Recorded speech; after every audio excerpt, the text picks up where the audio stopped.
empezar con, si alguien me puede leer en el libro de Proverbios, capítulo 17, versículo 22, por favor. Yo tengo la Biblia del hermano Antonio.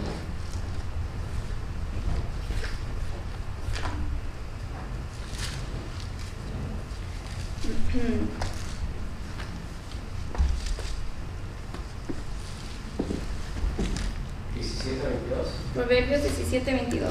El corazón alegre produce buena disposición, mas el espíritu triste seca los huesos. Gracias. Ok, entonces aquí vemos un versículo de salud. Tener un espíritu bueno o feliz, y eso siempre se nota en una persona, ¿no? ¿Qué? Amén. Amén. Oh, okay. Y entonces también vemos lo contrario, lo que pasa cuando uno se acaba o los huesos se, how do you say decay? Se secan. Se consume la persona. Exactamente, gracias. Se consume la persona si uno no está en un estado feliz. Okay, y aquí yo puse una quota, ¿así se dice? Cita. Cita de la hermana Ellen G. White. En español dice: todo se perdió cuando Adán se dio al poder del apetito, pero creo que esa yo la traducí por medio de Google. Yo creo que se dice un poco más diferente. Ok, entonces vamos a empezar. Ok, entonces yo quiero que alguien me diga qué es su definición de la salud. Y por favor me van a tener que disculpar si unas palabras que están en español no las escribí bien, pero lo hice en español para la mayoría de los que están aquí. Entonces traté lo mejor que pudiera. Okay. ¿La definición dice? Sí, la definición de salud. ¿Qué es salud? Bueno, para mí es estar alegre, porque estoy saludable, tener buen ánimo. La persona que tiene buena salud tiene energías. Y está con un espíritu alegre siempre. Sí, esa es por una parte, y la hermana Vilma está correcta. El hermano Francisco. La salud está referida a aspectos de el estado físico y mental de las personas.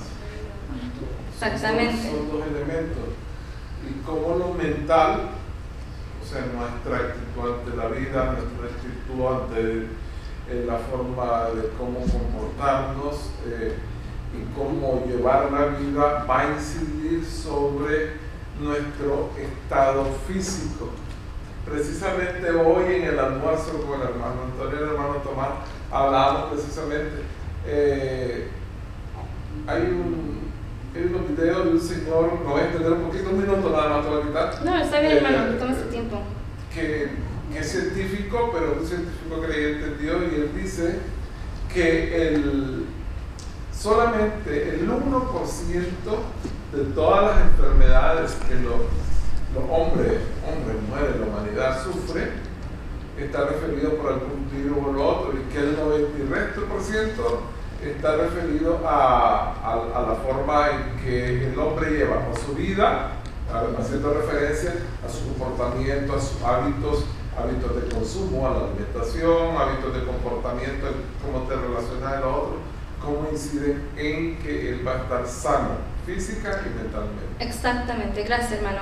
Entonces aquí el hermano sí nos puso como un resumen de qué es la salud, porque sí consiste no nomás en la ausencia de la enfermedad, pero también del estado físico, mental, y también cómo uno lleva su vida a cabo. No sé cómo se dice en español, en inglés se llama behavioral habits, hábitos de carácter. Okay. Hermano Tomás, ¿tenía un comentario? En el Araceli. No. En este aspecto todo el tiempo digo yo hablo por mi propia experiencia. Para mí la cosa más maravillosa es haber conocido el Evangelio. Es como... Para mí lo más maravilloso es haber conocido el Evangelio, porque gracias al Evangelio aprendí a comer más saludable. Entonces, a través del tiempo he aprendido, estudiando obviamente, que una persona que está saludable, que su organismo está funcionando correctamente, no puede caer en depresión. O sea, lo que quiero decir es, por ejemplo, si una persona se deprime es porque le hacen falta vitaminas.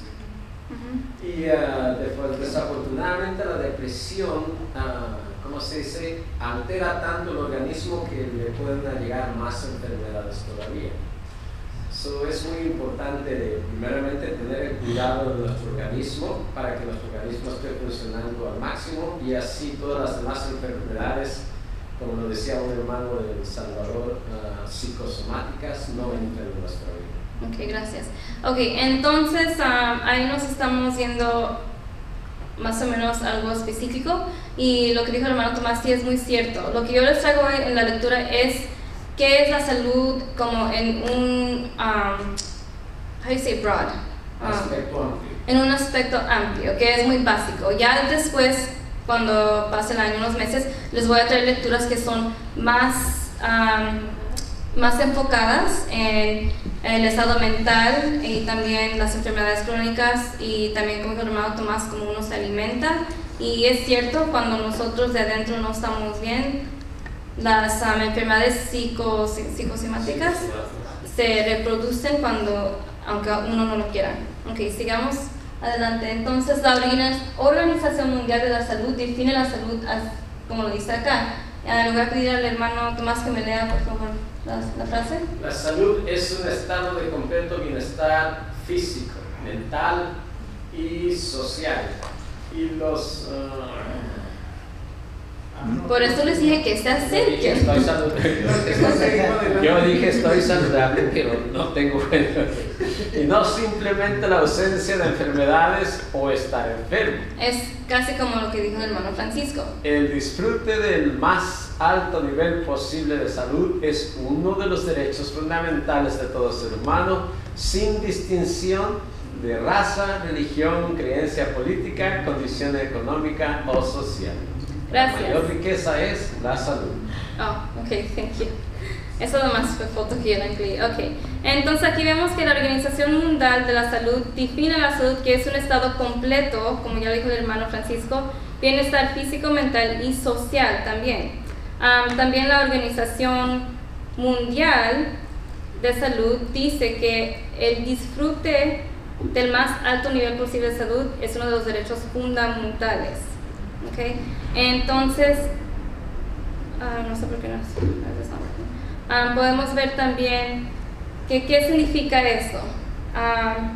Entonces, ya leímos la definición y social económica. Ok, esos aspectos que está diciendo aquí de todos hermanos sin distinción de raza, religión, creencia y política, más adelante vamos a ver cómo raza, religión en unas partes del mundo, creencia política, condición económica, cómo eso afecta la salud de uno, porque lo crean o no, el racismo afecta mucho la salud de las madres y los humanos, y les voy a explicar solo un poquito. Por ejemplo, hay estadísticas que dicen que how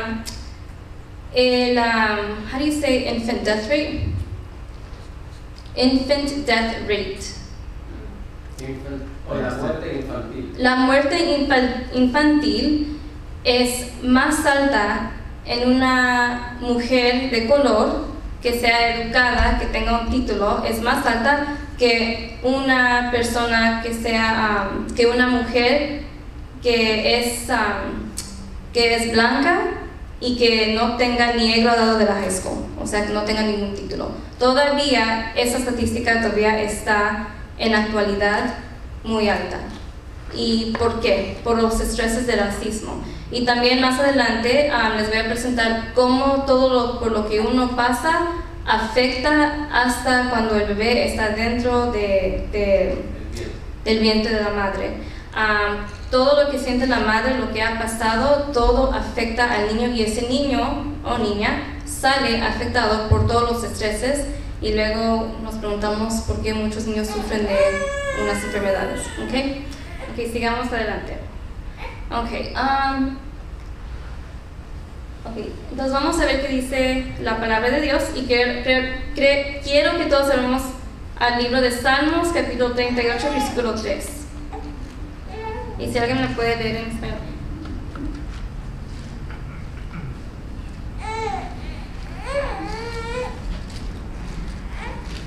Nada hay sano de mi carne a causa de tu ira. ni hay paz en mis huesos a causa de mi pecado. Ok, gracias hermana Vilma.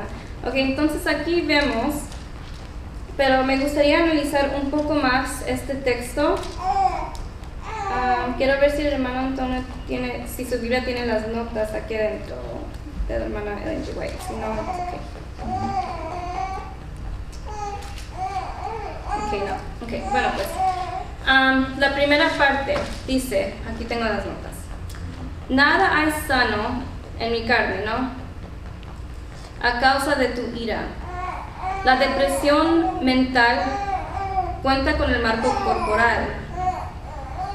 Es suficiente para crear y fomentar todas las enfermedades, y es en sí la más dolorosa de todas las enfermedades. La enfermedad del alma cuenta sobre todo el marco, debilita el cuerpo y luego la debilidad corporal reacciona sobre la mente. Entonces, aquí vemos que cuando uno no está deprimido o está, como dice el versículo, a causa de tu ira, nada es sano en mi cuerpo. Eso se le enseña por una persona, por su cuerpo, por sus acciones, también cómo se mira. Yo me recuerdo en una ocasión un hermano me dijo que cuando me conoció, bueno pues conocí a un hermano y luego lo vi un año después, y él, aunque yo estuve sonriente y feliz, entonces él me dijo, cuando nos vimos otra vez, le saludé y me dice hermano, yo me recuerdo cuando primero te conocí, te veías muy triste detrás de los ojos. Y yo, y a mí me dio como, wow. Y entonces se nota, ¿no? En una persona, cuando uno está dolido, cuando uno está triste, cuando uno está deprimido, o ya se ven como que las cosas no están yendo bien, ¿ok? Y si la mente no está sana, entonces el cuerpo también no está sano. Y también podemos hacer la inversión de eso. Si la mente está sana, el cuerpo va a estar sano. ¿Okay? Ahora veremos la segunda parte que leo la hermana Vilma. Ni hay paz en mis huesos a causa de mi pecado. Y entonces, ¿qué dice esto, hermanos? Aún más, yo tengo escrito aquí, aún más profunda la enfermedad penetra hasta que los huesos, las partes más sólidas del sistema, se ven afectadas. Sin solidez ni descanso son dos deficiencias tristes. Sin embargo, ambos han desaparecido conscientemente de toda conciencia despierta hasta que Jesús los alivia. Entonces, la única manera de ser sanos, hermanos, es por medio de Jesús, de entregarnos a Él. Y también, sí, hermana Vilma. O sea, cuando no hay paz, cuando uno hay un pecado, bueno, todos somos pecadores, ¿verdad? Ya lo sabemos, pero cuando alguien comete un pecado que de muerte, por decirlo así, ¿verdad? La persona no tiene paz en su corazón. Exactamente. Entonces dice aquí en el siguiente versículo, dice, supuran mis llagas, dice, porque mis iniquidades se han agravado sobre mi cabeza, como carga pesada se han agravado sobre mí. Estoy encorvado, dice el versículo 6, estoy humillado en gran manera, ando enlutado todo el día. ¿Por qué? Porque ¿cómo anda una persona cuando está de luto? Llorando, triste, dice encorvado, ¿verdad? ¿Por qué? Porque siente, dice, como una carga pesada, dice, sobre él. ¿Por qué? Todo eso por el pecado que hay en la persona, ¿verdad? Pero cuando uno viene y confiesa su pecado, es perdonado, viene la paz en el corazón y Cristo da la justificación también. Sí, entonces, se siente uno más relajado, más libre, ¿verdad? Más libre porque sabe que ya no anda cargando ese pecado en su corazón, en su conciencia, que dice en otro versículo, dice que los huesos se sienten como secos, ¿verdad? El versículo que leímos. ¿Por qué? Porque una persona puede llegar con un pecado puede llegar hasta la muerte, si la conciencia no la anda tranquila, como decimos nosotros, ¿verdad? Exactamente. No hay paz. Gracias, hermana. El hermano Francisco y luego el hermano Tomás. Sí, un ejemplo de eso, como la salud mental en ese caso llega a incidir en la salud física de los individuos producto de su alejamiento de Dios y caer en pecado. Voy a poner un ejemplo.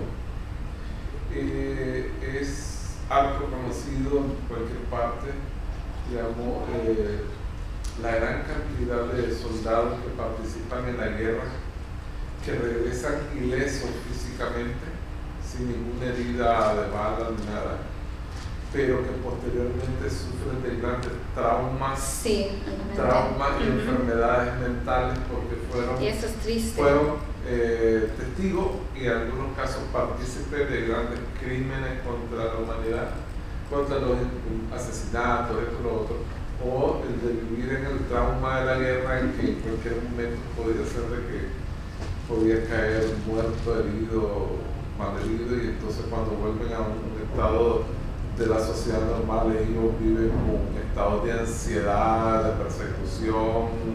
O también paranoia, ¿se dice así? Paranoia, Sí. o sea que hay unas grandes afectaciones del carácter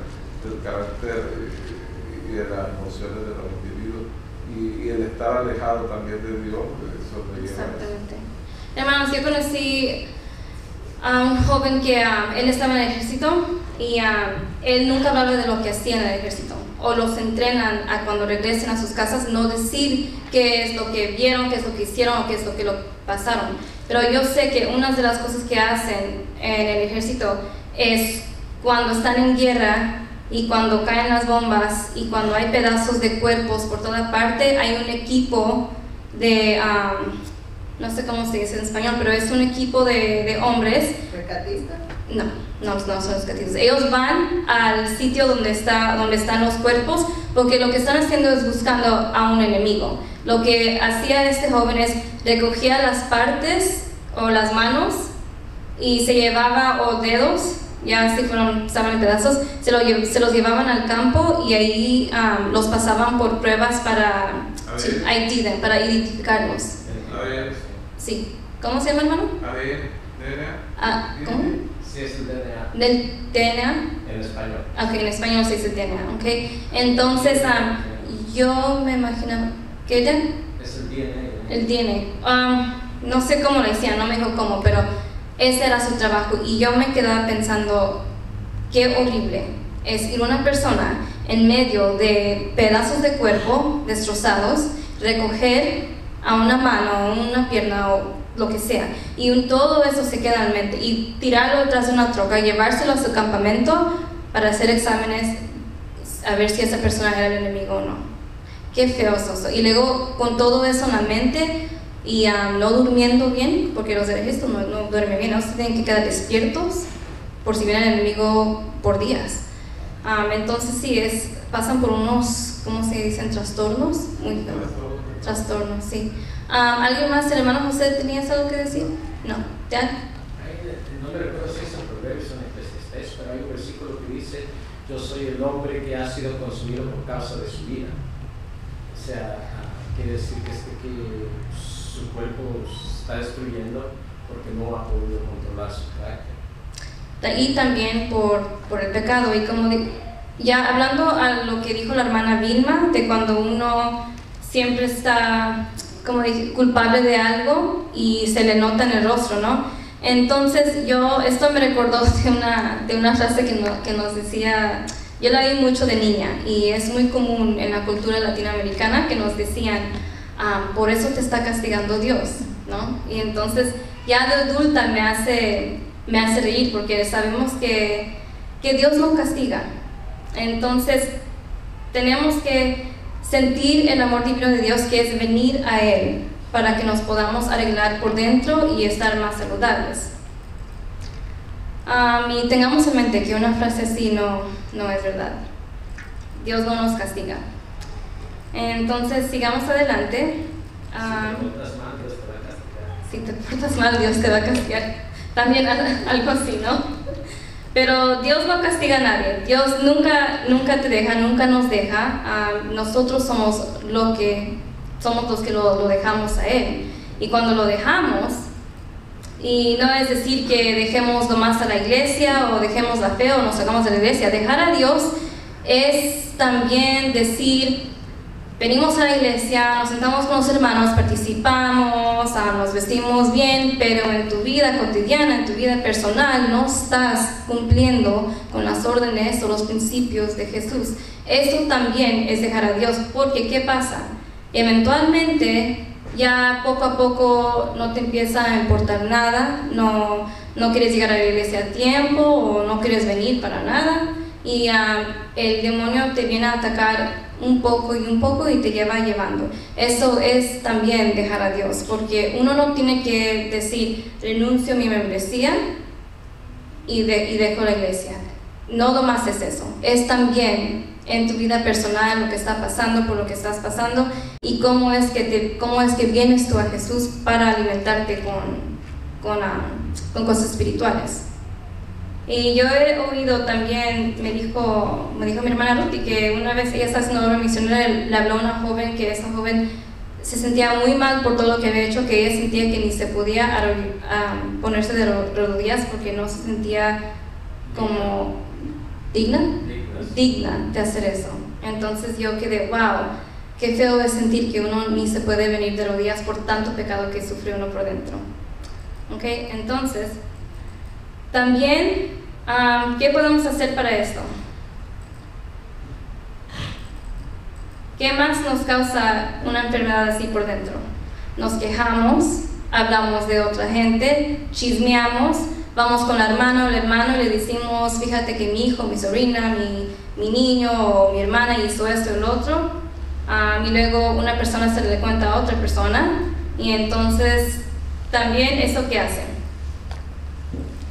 Y eso causa a la mente también cambiar, el cerebro cambiar un poco. Hay estudios científicos que trataron, que sacaron, yo lo leí en una revista de salud, que está probado que las personas que se quejan, y eso lo voy a traer también en otra lectura,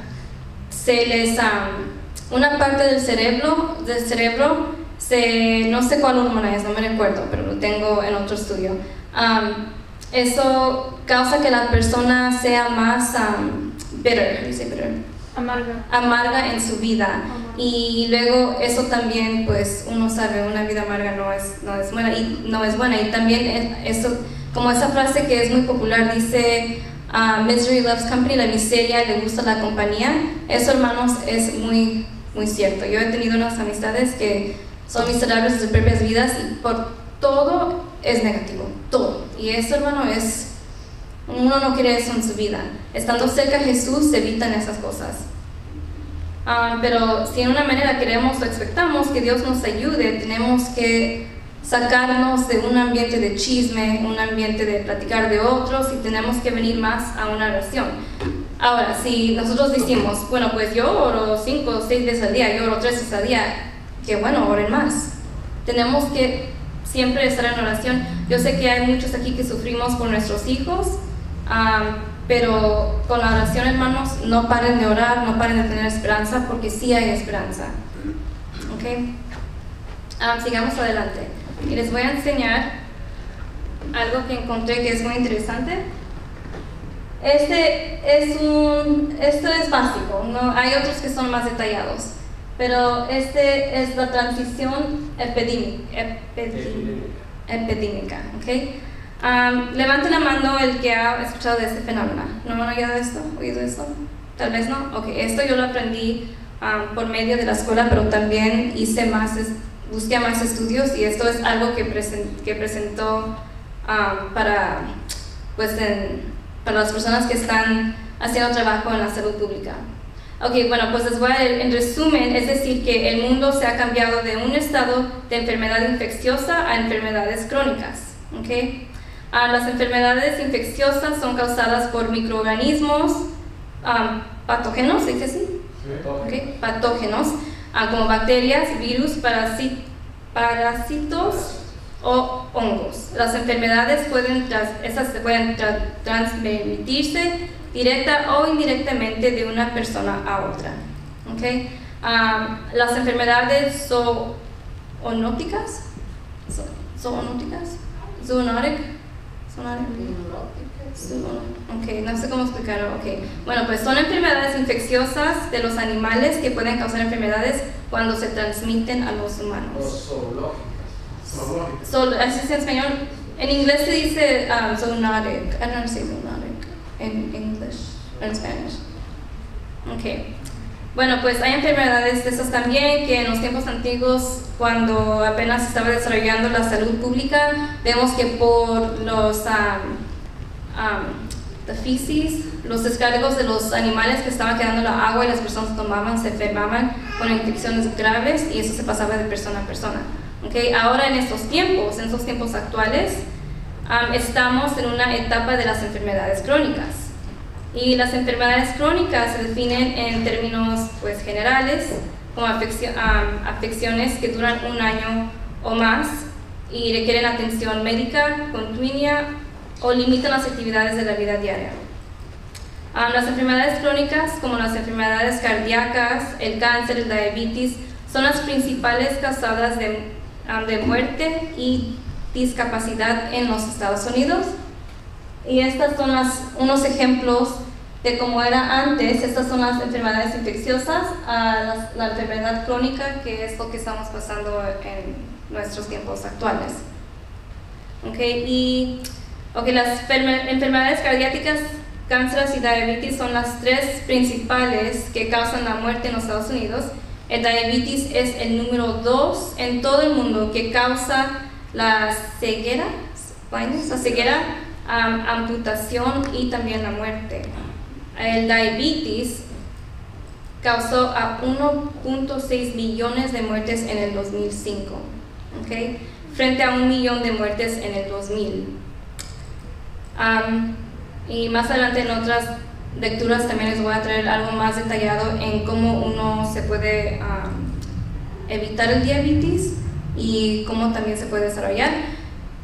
Antes pensaban gente que el diabetes era genético, ya no es. Uno lo puede, como se alimenta, como vive la vida, es probablemente que se pueden agarrar diabetes. Sí, hermano.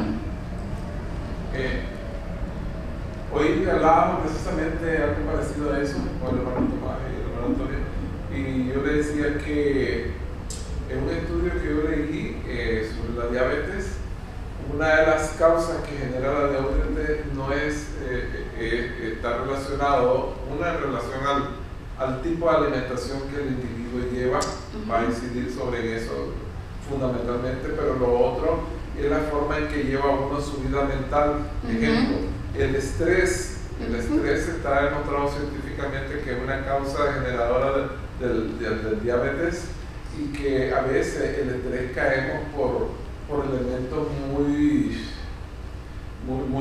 vanos en esta vida, por decir algo. Estamos preocupados por comprarnos el carro del año, estamos preocupados por tener la ropa de marca, o estamos preocupados por tener gastos suntuosos que no aportan nada a la vida de uno.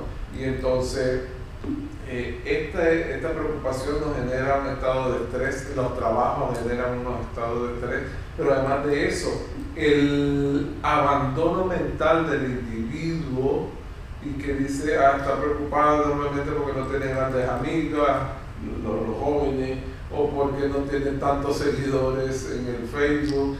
Eso genera una causa de estrés, en vez de tener un elemento principal, un norte que te guíe en la vida, y en este caso la ausencia de Dios en la vida de uno, que le busque cómo fortalecerse. Exactamente. El hermano mencionó algo muy importante, la red social de los jóvenes. Yo vi una plática, no me recuerdo cómo se llamaba este hombre, pero él hizo estudios de por qué muchos jóvenes son deprimidos, y es por la causa de cuántos likes le hacen y cuántos amigos tienen o seguidores. Y es algo que, bueno, por lo menos para mí es, ¿por qué? ¿Qué es esto? ¿Qué tiene? La única... Pero yo soy de una generación diferente. Pero pasa, hermanos, y eso yo lo veo y yo digo, eso es el deber de uno, los padres no están involucrados en la vida de los niños. 2, primero no se enseña quién es Jesús en el hogar. Segundo, los padres no están involucrados en la vida de los niños. También el sistema de educación en las escuelas ya está pública, digo. Sí, hermano. Algo que dijo usted al principio cuando comenzaste, una mente desocupada es sí. taller de Satanás. La prédica de un pastor de nuestra iglesia que dice, mente desocupada, taller del diablo. Y eso es muy cierto. Los jóvenes se llenan pues la mente y su vida totalmente es la red social. ¿Quién dijo qué? ¿Qué hace qué? ¿Qué se puso ella? Es puro, es totalmente, es una lavada, como dicen, la lavada del coco, que no es buena para nada. Y yo también aprecio a los padres que no dejan a sus niños tener redes sociales a los 13, 14, 15, 16 años. Yo creo que eso debería, especialmente en un hogar cristiano, una red social, si vas a dejar a tu niño tenerla, que sea para obra misionera, o porque ya cuando uno la tiene, con los comerciales que hay, con los amigos del mundo, con las influencias, se les ensucia a uno la mente y es algo triste. Y sí, y hay estudios que la depresión en los jóvenes, una de las causas es la red social o el Facebook, es lo que dicen. O sea que si los hermanos quieren verme siempre feliz, me tienen que dar like. Pues sí. ¿Cuántos likes quieres? Ok, pero sí, eso de la red social, me alegro que el hermano mencione eso porque eso sí es algo que no sé qué va a pasar, pero es triste. Hermanos, hace unos meses pasó en nuestra ciudad que un joven de 16 años fue a la escuela y disparó a 5 personas y se tomó la vida él mismo. 16 años. Y este joven, yo vi una foto, era un jovencito, pues estaba guapo, joven, estaba en un equipo en la escuela, que hacía, creo que corría en competencia o algo así, tenía novia, llevaba una vida, sería una vida normal, como lo hicieron escuchar en las noticias.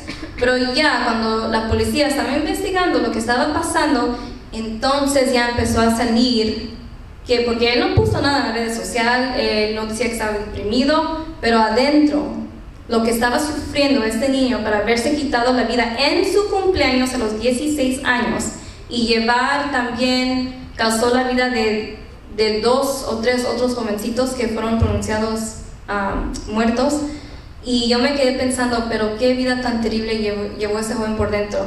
Bueno, pues lo que pasó es que vinieron, cuando ya salieron más sus investigaciones, sufrió la separación de sus padres sufrió la muerte del papá hace 1 año, y también creo que 1 año antes o después, no me recuerdo, se estaban divorciando los padres. ¿Y qué dice eso? Pues tal vez, no sé, los padres no hablaron con él, estaban muy enfocados en sus problemas, que al niño, no creo si lo hicieron a un lado, pero a lo mejor pensaron, está con sus amigos, está bien, tiene su novia, se junta con ella, pero ¿eso qué es? No tuvo esa relación cercana con sus padres, y eso es triste. Uno como padre tiene que crear a los niños siendo pues cercanos, y también está la causa que a lo mejor a este niño joven no le enseñaron las cosas de Dios, es la número 1 causa.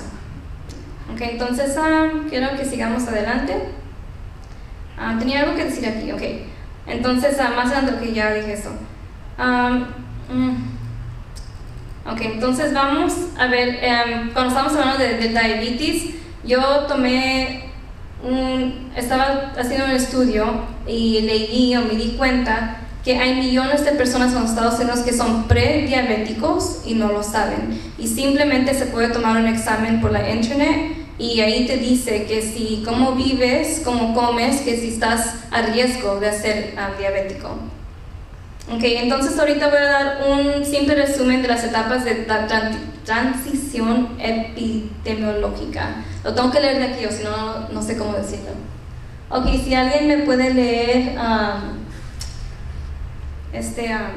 ¿cómo se dice? Contenido en español. ¿El hermano Francisco? ¿Gusta? ¿El libro? No es libro, es sobre un hombre que estudió la salud pública. Sí. ¿Leerlo ahí, verdad? Sí, de aquí está bien. Ok. En 1971, Abdel R. Omran fue profesor de epidemiología en la Escuela de Salud Pública de la Universidad de Carolina del Norte en Chapel Hill. Su concepción de una transición epidemiológica fue uno de los primeros intentos de explicar los efectos de los principales cambios en los servicios de salud y el nivel de vida de los patrones de enfermedad. También trabajó en la Facultad del Departamento de Salud Pública Internacional de la Universidad de George Washington, en la Escuela de Salud Pública y Servicios de Salud, Milbank 2005, Milbank. Gracias.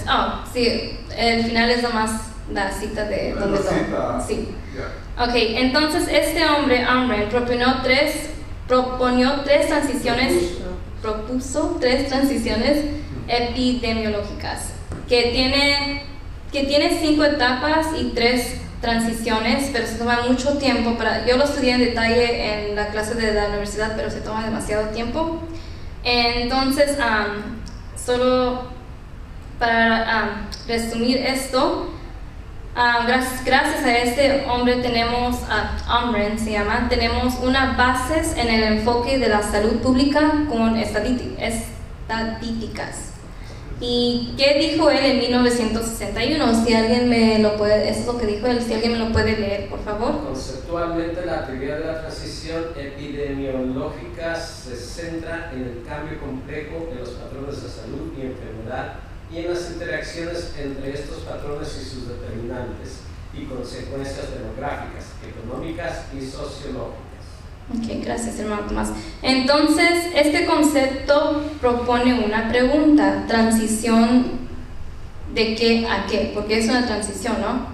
Ok, entonces, basado a la demográfica, mortalidad y economía. Demográfica, de la población, que es el enfoque de la mortalidad, que son los quienes mueren, y también a las edades también. En todo esto se enfoca los estadísticos, es como podemos saber cuánta enfermedad hay, de qué clase, y también los números, y esto se basa, o sea, las estadísticas de estos estudios se basan se van por país a país, y luego también más por ciudad, y luego también más pequeño, lo hacen más pequeño. Puede ser un país, una ciudad, un estado, luego puede ser demográfica de mujeres, hombres, la edad también, y todo esto, estadísticas, es donde nosotros tenemos la información de las enfermedades, y también las epidemias, y también, ¿cómo se dicen? Predicciones. Como predicciones de lo que puede pasar si los educadores o el gobierno o las personas que trabajan en salud pública no hacen algo contra lo que está pasando. Pero es por los estudios que tenemos que podemos tener las bases de las transiciones. El hermano Tomás. Es interesante, la verdad es muy interesante. Muy interesante. Porque lo he visto en este país, aquí en Los Ángeles. Hace muchos años, obviamente, en los 80s, antes del gran flujo social hacia este país, la vida aquí era bastante tranquila. Dice la teoría de la transición epidemiológica. O sea, la transición de las epidemias se basa en 3 partes, que vienen siendo la demográfica, o sea, las personas, las económicas y sociológicas. ¿Qué es lo que más, qué tipo de estrés es lo que más sufrimos los trabajadores? Financial.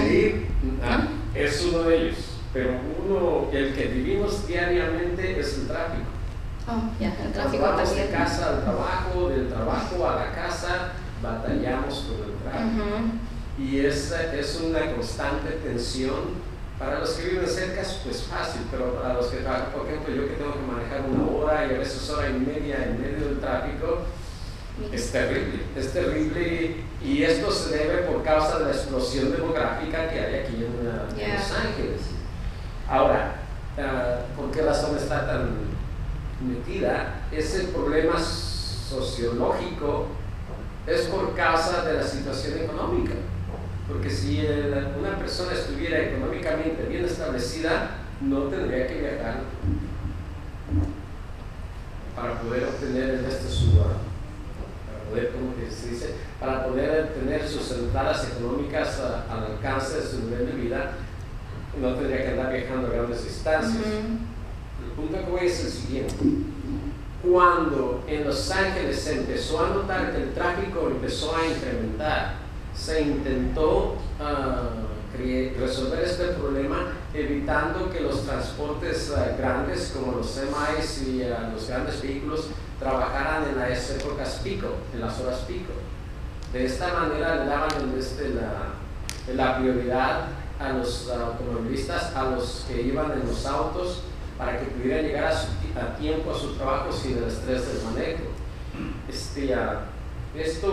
Y le daban esa prioridad, aún inclusive en la limpieza de los freeways y la reparación de los freeways se hacía de noche, precisamente para evitar esa carga. ¿Qué se decía en esa época? Que el trabajador era el progreso del país. Aún en la actualidad no les importa en lo absoluto nada de eso. Los trabajos están siendo hechos en pleno día, creando mayor congestionamiento y creando mayor problema, ¿cómo se llama? Mayor problema mental en las personas que se dedican a trabajar en esos momentos.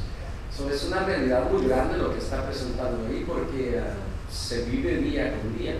Muchas personas de repente no lo entienden así porque de repente no vivieron esa clase de transición, pero las personas que hemos vivido en esa clase de transición nos damos cuenta que es una realidad demasiado grande y demasiado fuerte para la salud de una persona.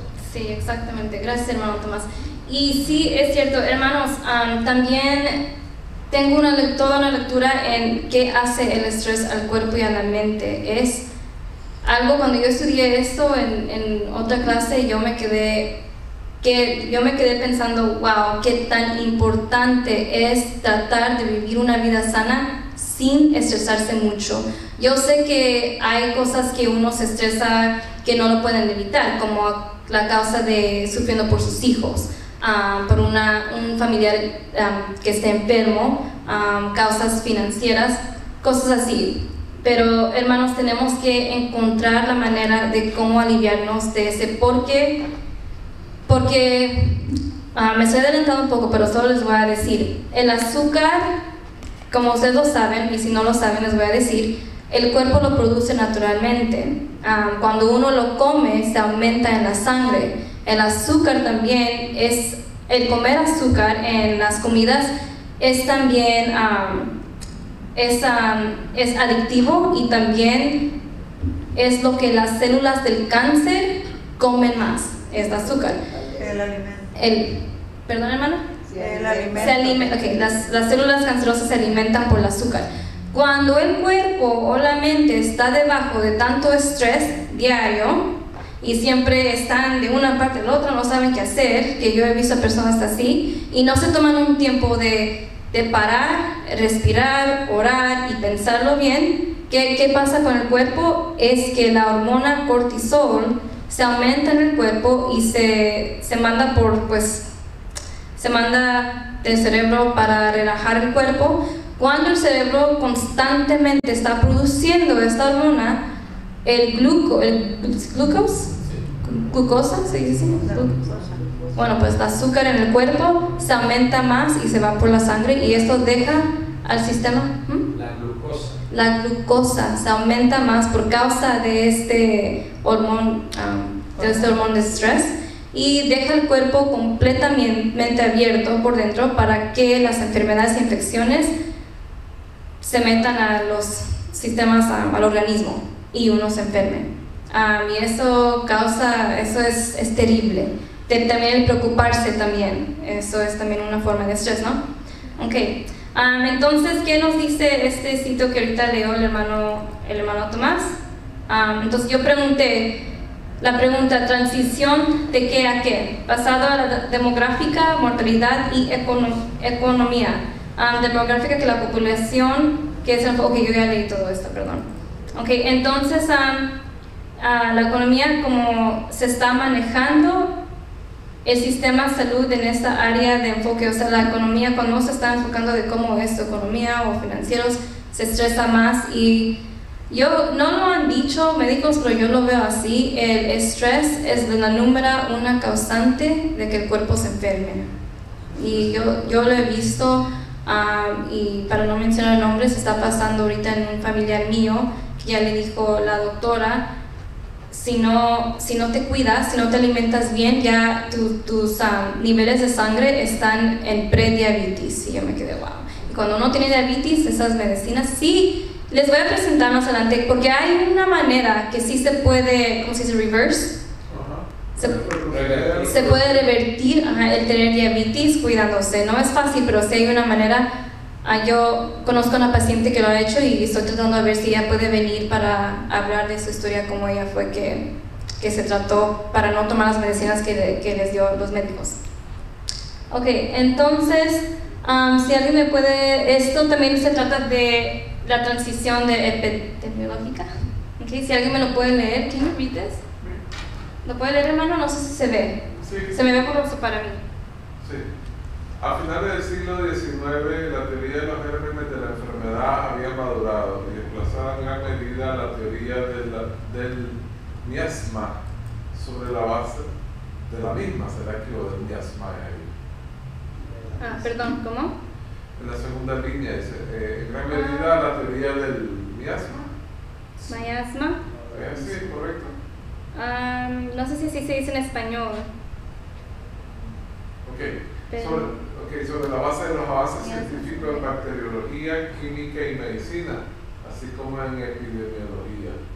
El reconocimiento de las enfermedades infecciosas como principales contribuyentes a la morbilidad y a la mortalidad, el rápido desarrollo de nuevos conocimientos y herramientas y la efectividad de los esfuerzos de salud pública para reducir la incidencia y la mortalidad de algunas enfermedades infecciosas condujeron a un dominio cada vez mayor de esta teoría, que dramáticamente dio forma a los programas y prácticas de salud pública y contribuyó a la fuerte disminución de la mortalidad por enfermedades infecciosas en los Estados Unidos y otros países desarrollados. El otro lado de este desarrollo fue que la salud pública llegó a ser vista en gran medida a través de la lente de la prevención y el control de enfermedades infecciosas. Gracias. Ok, entonces, ¿qué vemos aquí? Por medio del siglo de las enfermedades infecciosas es que vinieron tecnologías, medicinas, los antibióticos y la medicina avanzada, vacunas y cirugías y etc.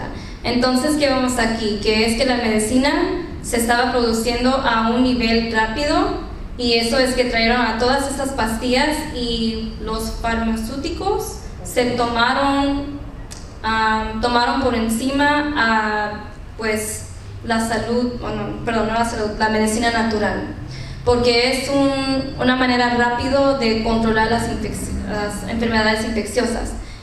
Y como les dije la semana pasada, si no se recuerdan, dije que estamos viviendo en una etapa que vivimos a un largo tiempo, pero más enfermos por los farmacéuticos. Y esto va a ser otra lectura también. Pero por medio de todo lo que se ha desarrollado, es que ahora tenemos la Western Medicine. ¿Cómo se dice eso? Western Medicine. Medicina occidental, exactamente. Ok. Entonces, y luego, para resumir esto, porque es muy largo, aquí nomás habla que aquí llegamos a tiempos pues más modernos, que son estos días, y dicen estudios que la gente en esa transición viven más años y ahora siguen más enfermos, y cuando anterior vivían pocos años por causa de las enfermedades infecciosas y no tenían medicinas, y por eso es que se desarrolló todos los antibióticos y todo lo que usan los doctores en estos días. Ok, entonces aquí es un diagrama que saqué de un libro que aquí se ve unos hombres que están trabajando por cómo uno se alimenta y va por los sistemas órganos, organ systems. Okay. Intestino delgado. o grueso. Organ Los system. intestinos. Los órganos. Se llama- No nomás los intestinos, pero por Sistema digestivo. Se llama sistema digestivo, ok. Ok, entonces se me hizo interesante porque los hombres que están trabajando es así como nuestro cuerpo siempre está trabajando. Se ve chistoso, pero constantemente lo que uno come, el cuerpo empieza a digerir, perdón, ¿okay? Antes yo pensaba que la digestión era cuando uno iba al baño, pero no es. La digestión empieza cuando uno come. Y empieza en la Exactamente, empieza por la boca, ¿ok? Ok, entonces me pregunto, ¿por qué es que estamos enfermos? Y creo que ya lo dijimos, la enfermedad incluye dolores, depresión, estrés, preocupaciones y también las enfermedades crónicas. Entonces, iba a finalizar con esto, pero quería que leyéramos el libro de Mateo capítulo 4 del 1 al 4, que creo que todos ya lo conocen, porque ya se me está pasando el tiempo, somos 4:36. Y aquí hablamos de las 3 tentaciones de Jesús. ¿Okay? Y la tentación de Jesús no solo fue en referente a la comida, y claro que fue un ejemplo, ¿no?, en resistir comidas que no son buenas para el cuerpo, pero también se aplica en los deseos carnales. Aquí fue Jesús tentado con comida, riquezas y poder y su vida. Y que les quería leer un pasaje que escribió la hermana Ellen G. de White en la Biblia sobre esos versículos. Y esto es para concluir también. Y esto es referente, estudiando un poco más de estos versículos en Mateo. Déjenme encontrarlo.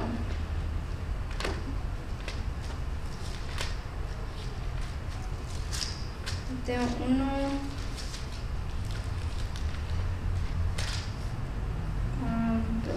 4 dice aquí,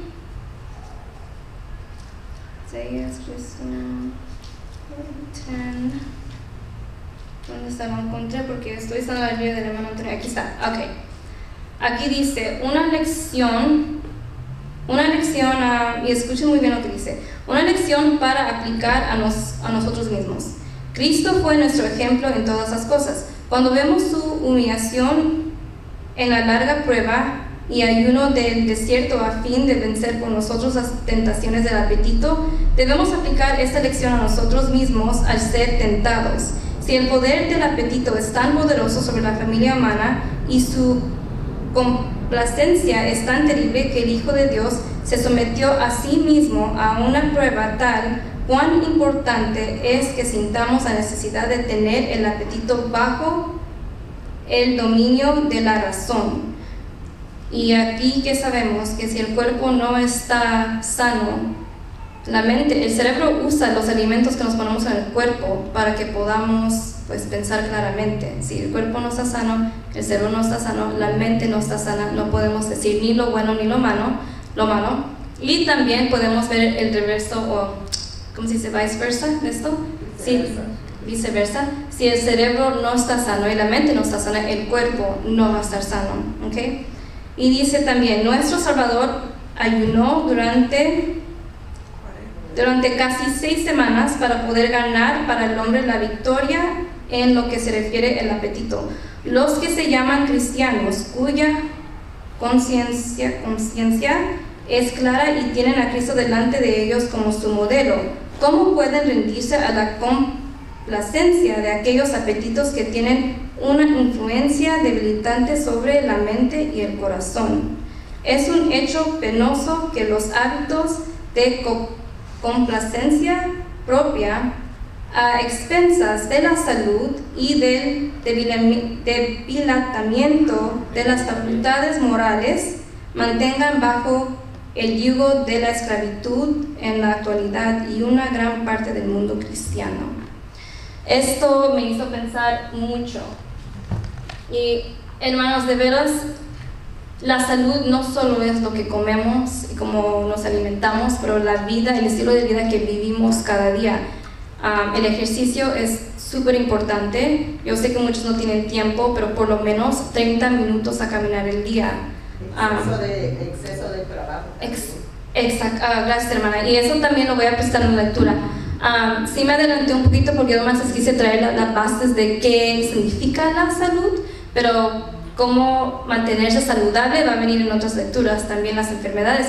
Pero sí, la hermana Vilma está 100% correcta. El estrés, como cuánto trabajamos. Yo sé que a veces no tenemos el dinero suficiente, pero también tengo por medio de la Biblia una presentación buena de cómo el pecado y Satanás, cuando vino, ¿cómo les explico esto? Cuando vino Jesús a salvarnos, que qué tan duro Satanás ha estado trabajando para, o sea, en las posesiones, comprando casa, como dijo el hermano, carro del año, ropa, viajes, lujos, tener esto, tener el otro, cosas de marca, cómo todo eso nos afecta por dentro, nos afecta la mente, nos afecta nuestra vida espiritual y nos enferma. ¿Por qué? Porque en los Estados Unidos todo se compra ¿con qué? Con crédito, y con crédito uno tiene que estar en deuda para enseñar que lo está pagando, ¿no? Y cuando uno tiene tantos biles o está comprando casa y le llegan pues 2 biles, uno se estresa más y eso que causa el cuerpo, y ya les dije un poquito. Entonces sí, vamos a ver más adelante cómo es tan importante evitar estas cosas, evitar esos lujos, evitar lo material y aunque sea una pasión de nosotros, porque es también, puede ser, las compras pueden ser adictivas también, tener un, ¿cómo se dice hobby? Un pasatiempo, okay, un pasatiempo. Eso también puede ser una adicción. Por eso es que el punto es bien importante que diéramos una clase también de las tarjetas de crédito. Sí, también tengo eso también. Hermana, sí, quisiera presentar con la ayuda de Dios qué tan no es bueno tener deuda, con tarjeta de crédito, porque es difícil salir de deuda. Yo personalmente lo hice, pero me tomé como todo un año en sacrificar cosas que quería comprar y quería hacer solo para terminar esas deudas y ya salirme de esas deudas, porque no es fácil. Y también les iba a decir otra, ya se me olvidó, era algo más, pero bueno, sigamos adelante. Y quisiera terminar con leer en Jeremías capítulo 30 versículo 17. Perdón.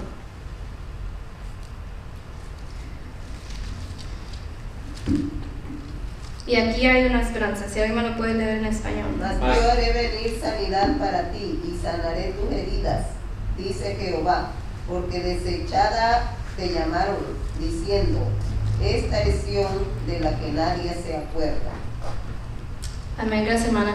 Esto es decir que llevarte a una condición cómoda y sana, como las aflicciones y angustias de la nación judía se expresan por enfermedades, heridas y contusiones. Entonces su prosperidad, tanto espiritual como temporal, está representada por la salud. Y eso también fue un comentario sobre este versículo. Entonces Dios, hermano, puede perdonar nuestros pecados y puede quitar nuestras aflicciones, y también nos puede ayudar por todo el estrés que estamos pasando o que vamos a pasar. Si ahorita no podemos superar lo poquito de los trials, de las pruebas que Dios nos está dando ahorita que tenemos la libertad, entonces yo no sé cómo vamos a pasar todo lo que nos va a venir. Y sí es cierto que dice la Biblia que tenemos que amar más a Dios que a nuestros propios hijos, y tenemos que sacrificar a nuestros hijos a Dios cada día, también a sus esposas, sus esposos. Tenemos que arrodillarnos y decirle, aquí está mi esposa, aquí está mi hijo, te dejo en tus manos todo. También nuestros planes, me rindo y aquí están mis planes, que sea la voluntad de Dios, ¿no? Entonces, Dios, hermanos, que Dios los bendiga mucho, que esto haya sido para la honra y gloria de Dios, y que ojalá pensemos un poco más en estas cosas que no nos traen bien, pero nos traen daño. Amén. Amén.